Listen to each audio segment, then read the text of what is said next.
Hello दोस्तों, नमस्कार। अगर आप हैं कक्षा 10 के स्टूडेंट तो आप सभी का बहुत बहुत स्वागत है। आज के इस वीडियो में हम लोग देख रहे हैं कक्षा 10 के राष्ट्रभाषा के पेपर को।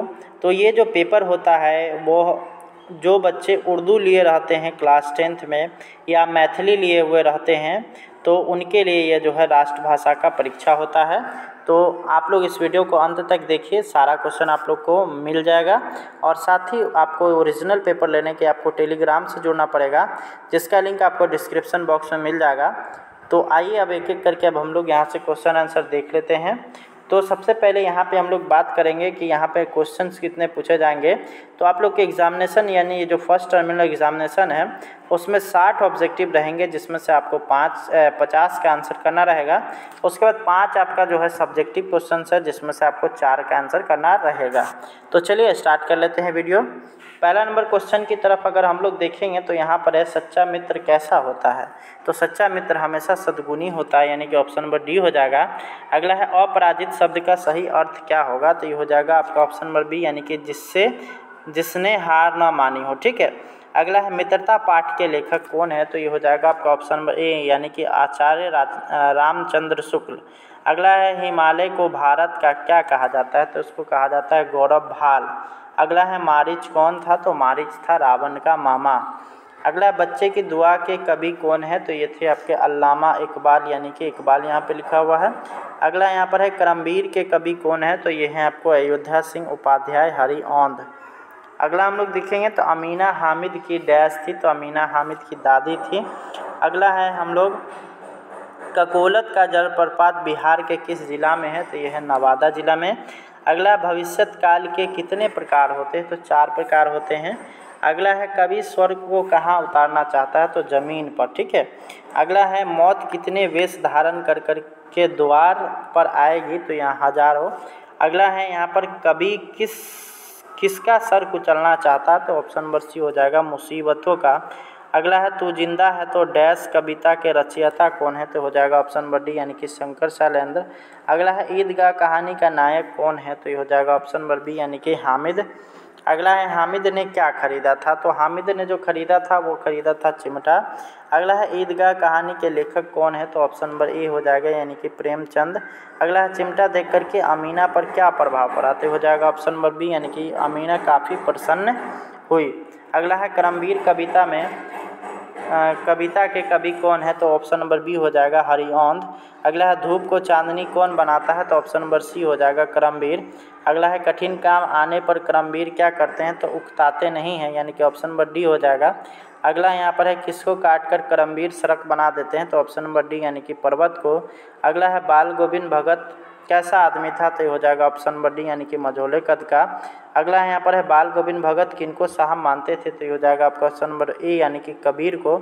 अगला है यहाँ पर बाल गोविंद भगत के कितने बेटे थे। तो ये हो जाएगा ऑप्शन नंबर ए, यानी कि 1। अगला है बाल गोविंद भगत के लेखक कौन है। तो ऑप्शन नंबर सी हो जाएगा राम वृक्ष बेनीपुरी। अगला है सिरचन कौन काम करता था। तो सिरचन काम करता था तो वो चिक बनाता था।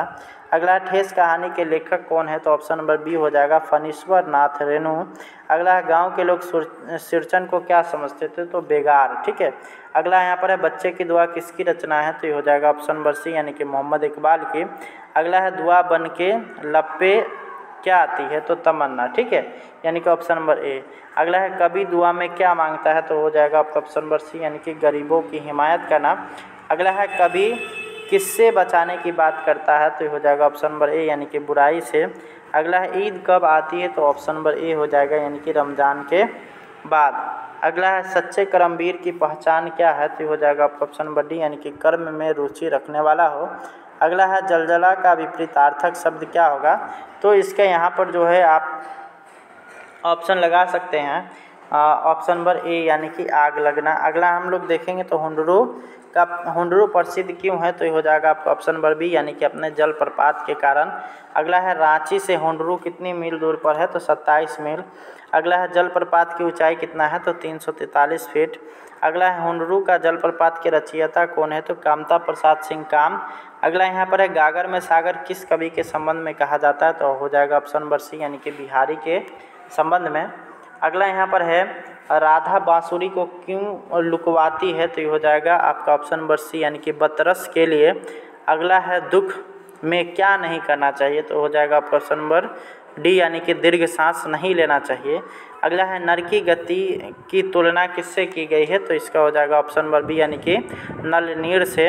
अगला है ठेस किस तरह की कहानी है, तो ये हो जाएगा आपका ऑप्शन नंबर ए यानी कि आंचलिक। अगला है पाठशाला का पर्यायवाची शब्द क्या है, तो विद्यालय। अगला है लोटा किस तरह का शब्द है, तो ये हो जाएगा देशज। अगला है लेखक का स्त्रीलिंग शब्द क्या होगा, तो ये हो जाएगा लेखिका। अगला हम लोग देखेंगे तो दामन शब्द का सही अर्थ क्या है, तो ये हो जाएगा आंचल। विद्यालय का संधि विच्छेद क्या हो जाएगा, तो विद्या जोड़ आलय।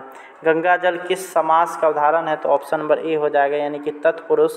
अगला प्रत्येक में कौन उपसर्ग है, तो ये हो जाएगा ऑप्शन नंबर बी यानी कि प्रति। अगला हृदय का विशेषण निम्न में से कौन होगा, तो हार्दिक। अगला है जड़ खोदना मुहावरे का क्या अर्थ है, तो ये हो जाएगा ऑप्शन नंबर सी यानी कि समूल नष्ट करना। अगला यहाँ पर है काल कितने तरह के होते हैं, तो काल 3 तरह के होते हैं। फ का उच्चारण स्थान क्या है, तो ओष्ठ हो जाएगा। अगला हम लोग देखेंगे तो दीर्घ स्वर में कितनी मात्राएं होती हैं, तो हो जाएगा ऑप्शन नंबर बी यानी कि 2। अगला है विशेषण कितने तरह के होते हैं, तो इसका हो जाएगा ऑप्शन नंबर बी यानी कि 4। अगला है के लिए किस कारक की विभक्ति है, तो हो जाएगा ऑप्शन नंबर ए यानी कि संप्रदान। अगला है युद्ध में स्थिर रहने वाले के लिए सही शब्द क्या हो जाएगा, तो ये हो जाएगा आपका ऑप्शन नंबर बी यानी कि युधिष्ठिर। तो यहाँ पे आप लोग के लिए 60 क्वेश्चंस था जिसको मैंने आप लोगों के बीच रखा। इन 60 क्वेश्चंस में से आप लोग के एग्जामिनेशन में अगर आप लोग पढ़ करके जाते हैं तो बहुत सारा क्वेश्चन मैच करेगा। और साथ ही आप लोग ने अभी तक टेलीग्राम चैनल को ज्वाइन नहीं किया तो उसको ज्वाइन कर लीजिए, क्योंकि जैसे ही एग्ज़ाम होने वाला रहेगा, एग्ज़ाम से 2 से 3 दिन पहले मैं आप लोगों के लिए वहाँ पे ओरिजिनल पेपर डालूँगा, जिसका आप लोग यूज़ कर करके अच्छा मार्क्स ला सकते हैं। और वो उसके लिए आपको टेलीग्राम से जुड़ना आवश्यक है। वहीं पे मैं ये सारा का सारा क्वेश्चन पेपर वहीं पे डालता हूँ। और साथ में आप लोग को ये वीडियो कैसा लगा कमेंट कर करके ज़रूर बताइए, और साथ ही अपनी राय भी दीजिए कि अगर इसमें किसी भी तरह का कोई भी त्रुटि हो, अगर आपको इसका सही आंसर अगर लगे कि जो है मैंने जो बताया है वो गलत है, उसका और ज़रूर आप लोग कमेंट कर कर बताइए। हम उसको फिर से देखेंगे, उसके बाद अगली बार से सुधारने की कोशिश करेंगे। तो आप लोग का बहुत बहुत धन्यवाद यहाँ तक वीडियो को देखने के लिए। Thanks for watching.